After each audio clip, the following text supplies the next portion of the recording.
행복은 하나의 독립체로 우리가 성취할 수 있는 것이 아니다. 왜냐하면 행복은 내 안에 존재하는 기준으로만 찾을 수 있기 때문이다.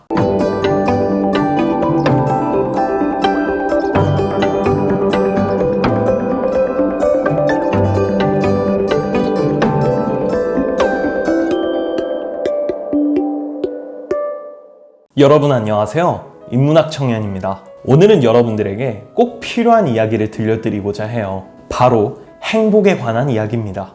여러분은 지금 행복하신가요? 저는 하루하루 힘들지만 행복함을 느끼면서 살아가고 있습니다. 우리 사람은 무엇을 할 때 가장 큰 행복감을 느낄까요? 행복의 기준은 각자 저마다 다르겠지만 오늘 제가 들려드릴 이야기는 의외로 심플합니다. 바로 몰입이라는 키워드로 말씀드릴 텐데요. 사람들은 행복해지는 방법을 찾고 남들에게 많이 물어보지만 사실 그건 누구도 알려주지 않습니다. 그건 오로지 자기 자신만이 알려주기 때문이죠. 이 플로우라는 책을 쓴 헝가리의 심리학자 미하이 칙센트미하이는 이렇게 말했습니다. 행복은 하나의 독립체로 우리가 성취할 수 있는 것이 아니다. 왜냐하면 행복은 내 안에 존재하는 기준으로만 찾을 수 있기 때문이다. 그렇기에 그 누구도 나를 행복하게 만들 수는 없다. 하지만 반대로 다른 사람도 나를 불행하게 만들 수는 없다. 그래서 우리는 언제 가장 많이 행복을 느끼는가? 라고 질문을 했을 땐 바로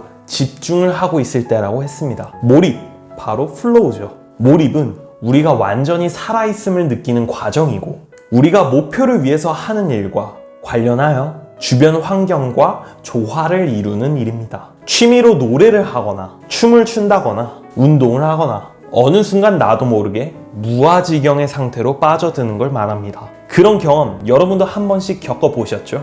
저 또한 마찬가지입니다. 그러한 경험을 했을 때 그 순간만큼 내가 온전히 내 삶의 주인임을 느끼고 거기에 행복을 느끼는 일이죠. 단순히 돈을 많이 벌고 명예를 얻는 그런 사회 통념적인 기준이 아니라 내가 온전히 나의 삶의 주인임을 느끼는 때, 내가 온전히 내 삶을 컨트롤할 수 있을 때 행복을 느낍니다. 이 몰입은 호흡과 같습니다. 몰입을 하고 있을 때는 몰입을 하고 있다는 자각조차도 없어요.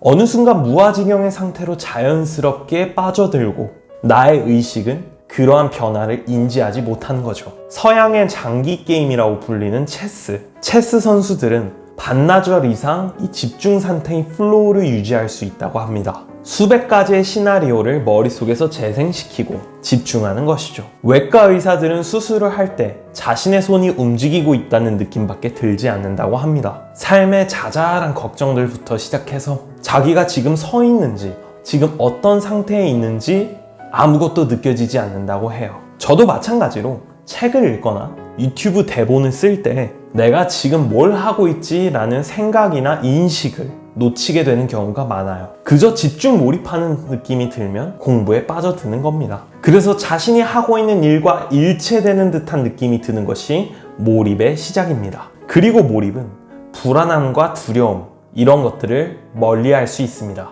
우리는 언제나 두려움을 가지고 삶을 살아갑니다. 불안해하고 계속 부정적인 감정을 상기시켜서 자신이 그 감정에 잡아먹힌지 모르는 사람들도 많죠. 하지만 이 몰입 상태를 느끼기 시작하면 불안함과 걱정에서 멀어지게 됩니다. 그저 몰입을 할 때는 아무런 감정조차 들지 않는 거예요. 그리고 몰입이 끝났을 때 내가 지금까지 몰입을 하고 있었네 라는 의식이 듦과 동시에 굉장히 뿌듯하고 하고 있던 일은 굉장히 많이 진척되어 있을 겁니다. 그리고 오늘 하루를 뿌듯하게 마무리할 수 있겠죠. 그렇기에 실패할 걱정조차 들지 않게 하는 겁니다. 그래서 우리는 이 몰입을 어떻게 내 자신의 삶에 적용할 수 있을까요? 그 비법을 3가지로 말씀드려 볼게요. 첫 번째로는 여러분은 장기적인 목표를 가져야 합니다. 삶의 목표가 없으신 분들은 이것부터 가져야겠죠. 내가 무엇을 잘하고 무엇을 좋아하고 어떤 삶을 살고 싶은지, 이러한 자기 성찰부터 스스로 이루고 싶은 목표를 세우는 자아 성찰을 끝마치고 나면 그때부터 출발선에 설 수 있습니다. 두 번째는 피드백을 받아야 합니다.